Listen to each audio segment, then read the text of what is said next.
The cleaning cart squeaked softly against the polished marble floors of Morgan Capital's executive floor.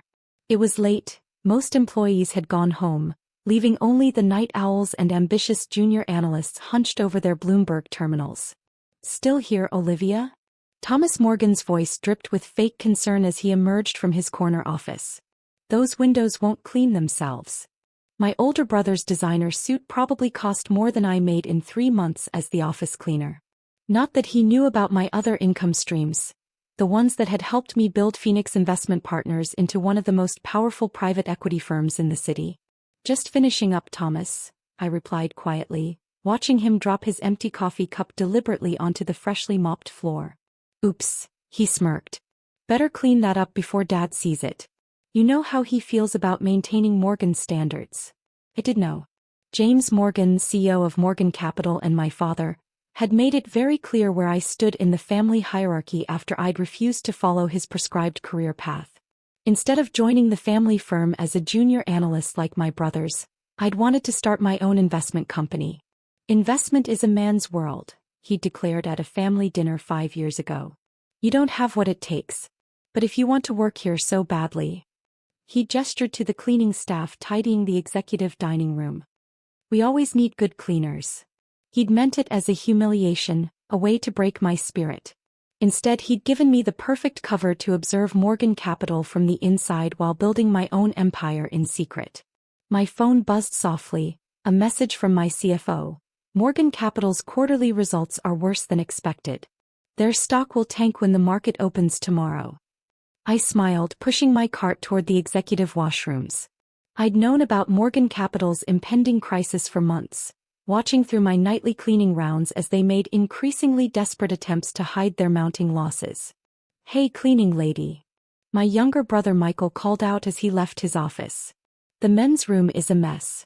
Some junior analyst got sick from the pressure. Clean it up, will you?" I thought about the report sitting in my other office, the real one 40 stories above the city in the Phoenix Tower. Morgan Capital was hemorrhaging clients, their outdated investment strategies and bloated management structure finally catching up with them. "Of course, Michael," I replied. "Right away." He didn't even look at me as he walked past, too busy texting on his phone. Probably arranging another expensive dinner he'd charged to the company account. Just another irregularity I'd documented over the years. My name is Olivia Morgan, though in the financial world, I'm known as OM Phoenix, the elusive founder of Phoenix Investment Partners. While my family thought I was scrubbing toilets and mopping floors, I'd built a firm that now managed over $50 billion in assets. And tomorrow, when Morgan Capital's stock crashed, I'd be their only hope for survival. Another message lit up my phone, this time from my head of acquisitions. "Everything's in place. We own 40% of their corporate bonds. When they default next week, we'll control their debt." I pushed my cart into the executive washroom, thinking about how many confidential documents I'd found carelessly discarded in these trash bins. The Morgan men never thought the cleaning staff might be paying attention to their crumpled papers and whispered phone conversations. "Olivia." My father's voice boomed from his office. "Come here." I straightened my cleaner's uniform and walked into the massive corner office where James Morgan held court. He sat behind his mahogany desk, reading glasses perched on his nose as he reviewed what I knew were increasingly troubling financial reports. "The windows need cleaning," he said without looking up. "And make sure you dust properly this time. A Morgan office must reflect Morgan excellence." I thought about the documents in my real office, proof of his creative accounting, evidence of misappropriated funds, records of every ethical shortcut he'd taken to maintain the illusion of Morgan excellence.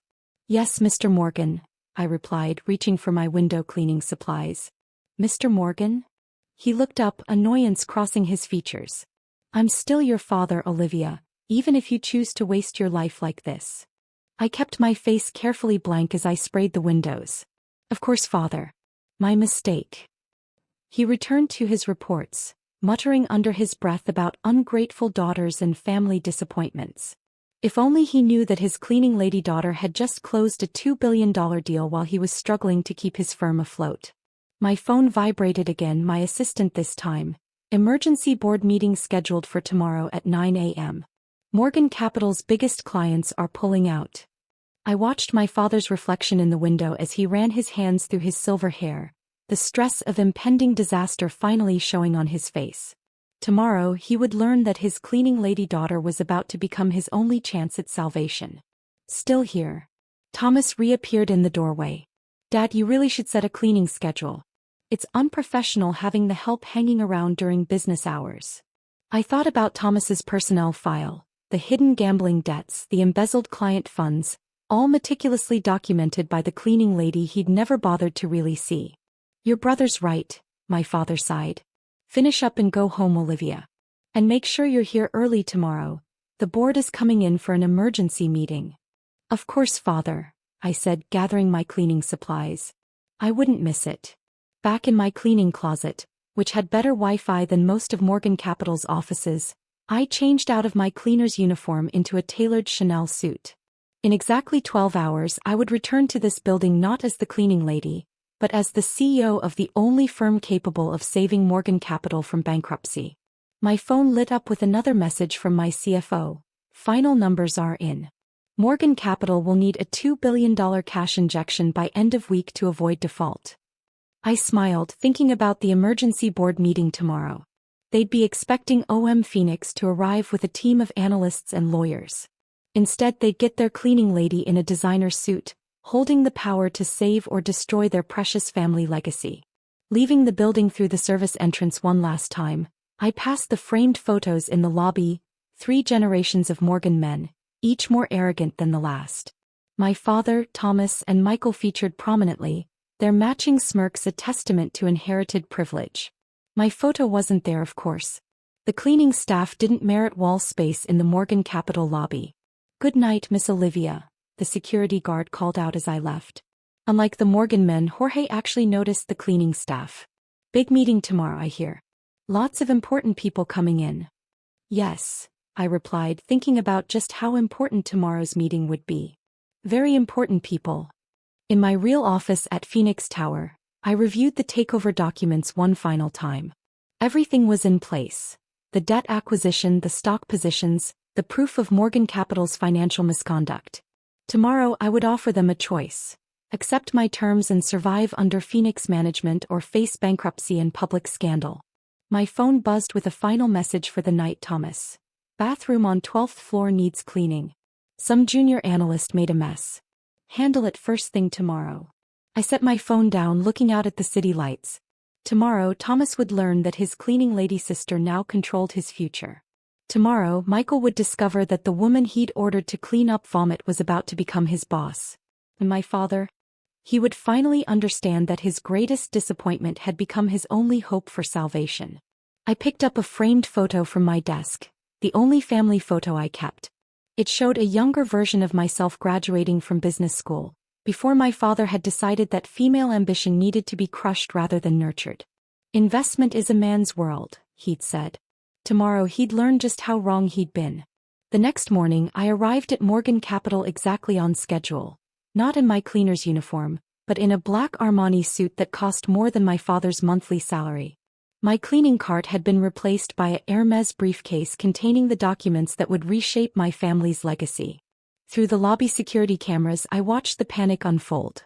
The stock had opened down 60%, just as I'd predicted. Board members were rushing in, their faces tight with worry. Thomas and Michael huddled near the reception desk, frantically checking their phones as their personal wealth evaporated. Miss Phoenix.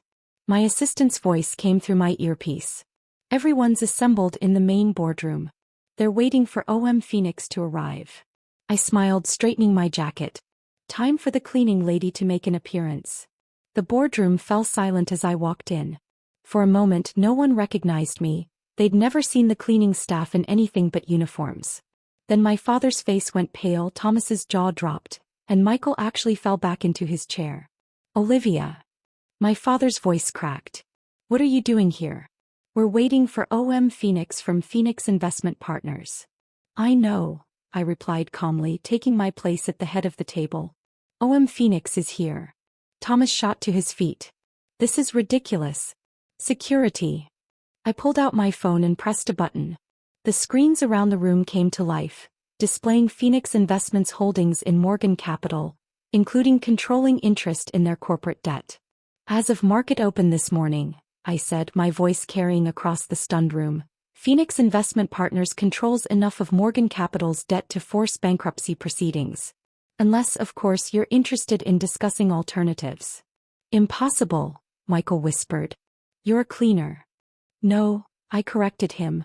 I'm the CEO of a $50 billion investment firm. The cleaner was just a cover, one you were all too arrogant to see through. I began distributing folders to each board member.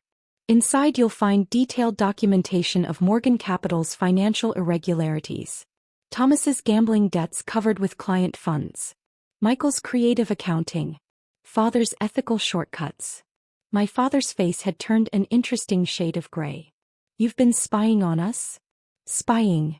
I laughed. I was doing my job, cleaning up your messes. It's amazing what people throw away, what they say when they think the cleaning staff isn't listening. The board members were flipping through the folders, their expressions morphing from shock to outrage as they saw the extent of the Morgan family's misconduct. You can't prove any of this, Thomas blustered, but his hands were shaking. I clicked to the next slide. Actually, I can prove everything. 5 years of documentation, all gathered while you were too busy making messes for me to clean up. Michael stood up, his face red. This is a trick. You're nothing but a dash. A what? I cut him off. A cleaning lady? The sister you ordered to scrub toilets? The daughter who wasn't good enough for the man's world of investment banking. I pressed another button, and the screens showed Morgan Capital's real financial position, far worse than even the board knew. You need $2 billion by the end of the week to avoid default, I continued.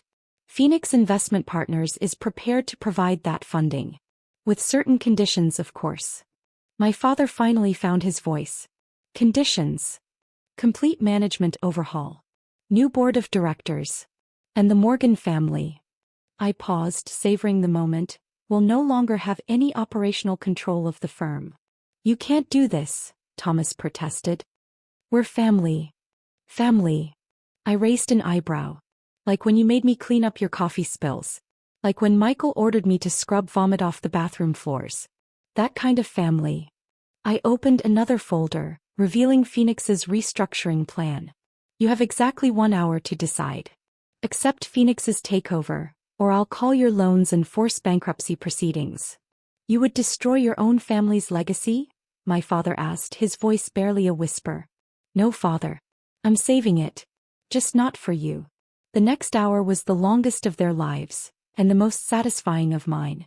I watched as they huddled in corners, made frantic phone calls, searched desperately for another option.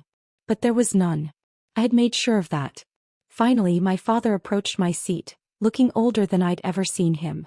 You planned this, he said quietly. All these years while we thought you were just the cleaning lady? I finished for him. Yes. Every coffee spill, every late-night cleaning shift, every humiliation was one step closer to this moment. The board voted unanimously to accept Phoenix's offer. What choice did they have? As they filed out, leaving my family alone in the room, Thomas made one last attempt. Olivia, please, he began. We can work something out. Keep it in the family. Oh, we will, I smiled. You're all being reassigned. Thomas, you'll be managing our Kansas City back office. Michael, you're heading to our data entry division in Omaha. Father. Yes? He asked, barely able to meet my eyes. You can keep your office. As head janitor. Their faces went from pale to red to purple. You can't be serious, Michael sputtered. Actually, I am. After all, someone needs to clean up the messes around here. And as you've all reminded me so often, it's important work. That evening, I sat in my father's former office, my office now, watching the sun set over the city. My phone hadn't stopped buzzing with messages from relatives who'd suddenly remembered my existence. Olivia, darling, we should talk. Cousin, remember when we used to play together? Dear, surely we can work something out.